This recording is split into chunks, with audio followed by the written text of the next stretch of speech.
I've noticed on the second Extinction Discord server there are a lot of questions around how to get 5-star quickly and what's the most efficient way to do so.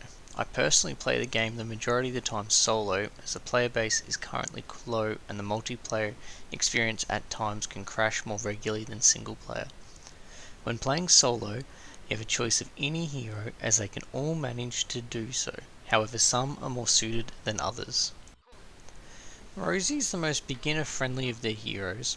Her static barricades can help to hold a position if you need, such as during an extraction, or protect a side if you are forced to stay in one spot in the open.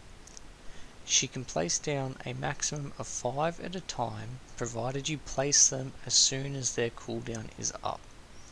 You may also pick up the barricades that are about to expire, the ones flashing with a red light, and then place them back down as soon as you pick them up, and they'll refresh the cooldown.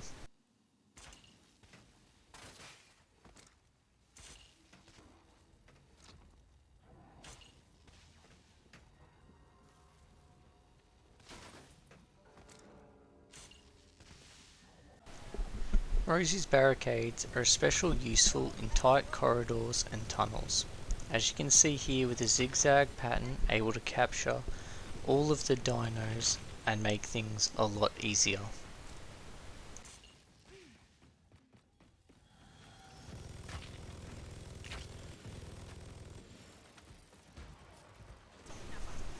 Her special ability is where she really makes light work of the difficulties, as she has a short cooldown that provides her and her team with full health and a slight damage reduction. This is what makes her so easy to play. Provided you have it off of cooldown, you should never die. Her passive is also alright, as it does regenerate health over time, but that typically is not necessary if you're using your ability when you need to heal.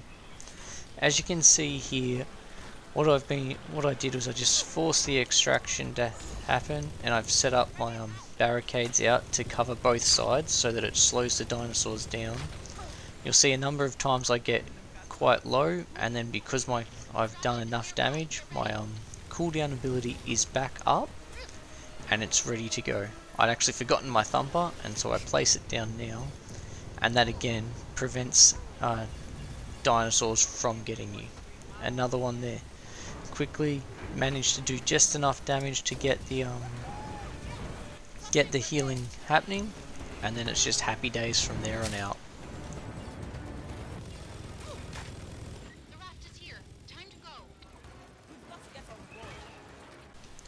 As far as weapons are concerned, for Rosy you want minigun or the rocket launcher. It's a personal preference as to which you prefer, but I personally will rock the minigun with scraping the barrel, which returns half your ammo back, returns ammo on kills at under half. I'll also run auto rotator, because I find that at a high level you want to be rotating the weapon faster so that you can just burst fire rather than a quick wind up. And I'll also run thermal rerouting. At about 30 or so, 40% of your heat bar, you start to deliver some fire damage. This is what you need to get rid of the big dinos such as Ankies, Bulls and Rexes when you're playing on Rosy. As far as a secondary weapon for her, I'll always run the revolver, and with the revolver the most important part here is idle hands, as this will if you shoot the raptors in the head, you'll get your full ammo back in your primary, and that saves you about 4 seconds because the minigun takes forever. Your other perks are your own choice. I personally take zero waste, fresh delivery, so if you manually reload the rounds you get 12 seconds where those bullets will do damage, but that does mean you need to reload before one bullet, and snapshot, so if you aim down the sights with it you'll get critical damage as well. I'm not aware if these two do buff together though, stack together. If playing Jurgen and you're just starting out, you want to be running the machine gun, as the carbine rifle won't yet be upgraded. But if once you get past your machine gun and you have the carbine rifle upgraded, is the only gun you're ever going to need. It's the most OP in the game. With the carbine rifle, I will always run explosive rounds, which means you need to aim down on your sights and hold your trigger until you hear a little poof sound. That's the biggest learning curve of that gun, and it does extraordinary damage to both small mobs and large dinos. I'll always run resourcefulness so that kills will return ammo. With this, if you are at 11 bullets and then you shoot a small mob of like 4 raptors, you'll actually get 4 bullets back. So you'll actually end up at 13 bullets. It's broken. And then you want lead poisoning. Lead poisoning will poison the dinos and then allow you to damage them further. As a secondary with the carbine rifle, what you want is the SMG. Now the SMG pairs extraordinarily well with the carbine's poison. That is completely in part to weakness exploitation. So enemies take critical damage when staggered or have a status effect applied. Thus, poison, then your SMG is then doing extra damage. The impact of it is bigger. I love holster helper. I personally think holster helper is the best, or the second best part of it, because you can flip your gun in and fire off your all your shots and then flip it out and it will reload automatically. And I take the extended mag to make the flipping it in and out a lot stronger, so I've got more time or more bullets to spend. When it comes to grenades and supply drops, I will always run the shock grenades, as I believe them to be the best in the game. You can flip flatbacks, throw them down to give you time to heal or reload. Overall, just best in slot. As for your supply drop, I'll always take mine seeding on Jurgen, and on Rosy you've got the choice of thumper or mine seeding. Both good choices, and it just depends on how you like to play. There is no need to ever run ammo or equipment drops, as there's plenty around if you know where to look, particularly if you're playing solo. Now, as far as maximising your route when playing, here's a list of research points and what each are worth on each difficulty on the screen. You can pause if you're interested in knowing the exact numbers. I will always try to focus in on the quickest and easiest objectives that are also worth a lot of points.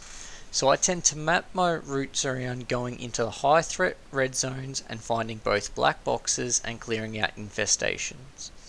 A black box, as you could see before on Insane, is worth 84 points, and an infestation, it's also 84 points, plus each of the hollows that you destroy being worth 10, so that will give you 134 points in total. The rest of what you want to do include easily found objectives such as radars, drones, camps, containers. I don't typically waste time with traps or fixing dropships or even clearing out camps such as the contact camp, the mines and the airfield, as they're often not worth the time investment. It is also a hard no from me on finishing gas pumps, since it takes too long for little research. Here is a possible map of the current war effort minus the drones. Because I took the map from a charged extraction mission, you can also see all the containers in the orange squares.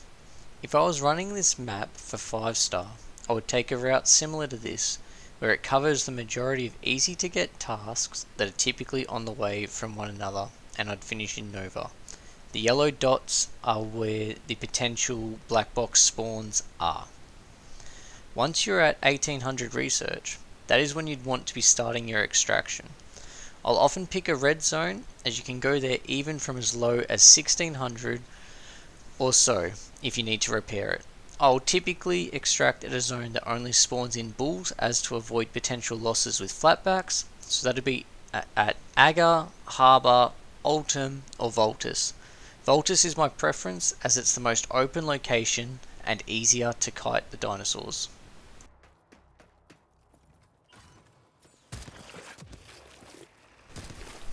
Other tips for playing in general include always jumping and dodging. It's the most useful skill that you have in your arsenal, as it will often allow you to avoid damage or at least take less.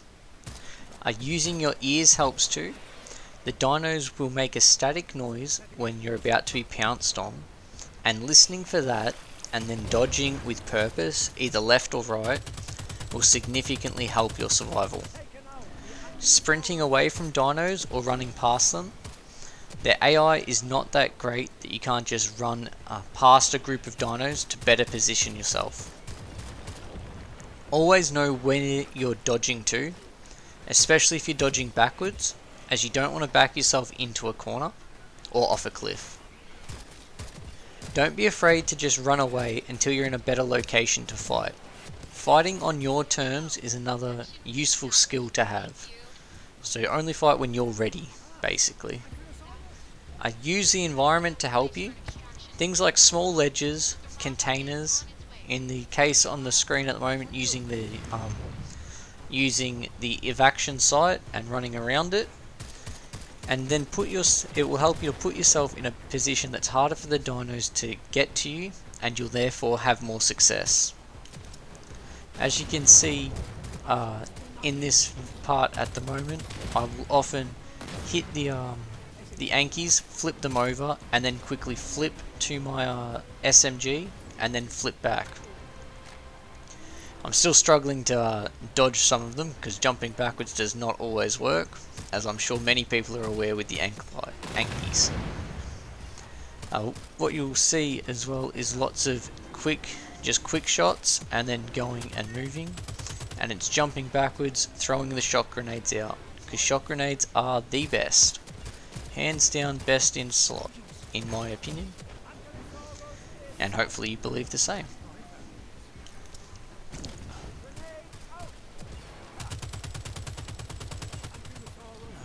What else do we see? We also see, the flipping of the Ankies and just moving myself around.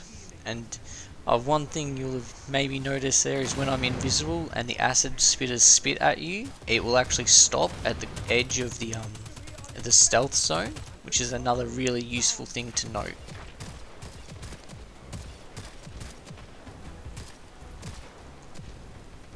Again, it's just moving always moving, always jumping, always looking around. Especially you can't tunnel in on any one dinosaur, otherwise you will run the risk of dying yourself.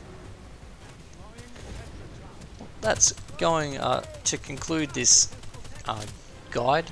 Hopefully it's been helpful. If people were interested, I could post potential routes for each war effort update just on the Discord, if that would be of use for people for running 5 stars. But as always, I hope you enjoy yourself, and happy dino hunting.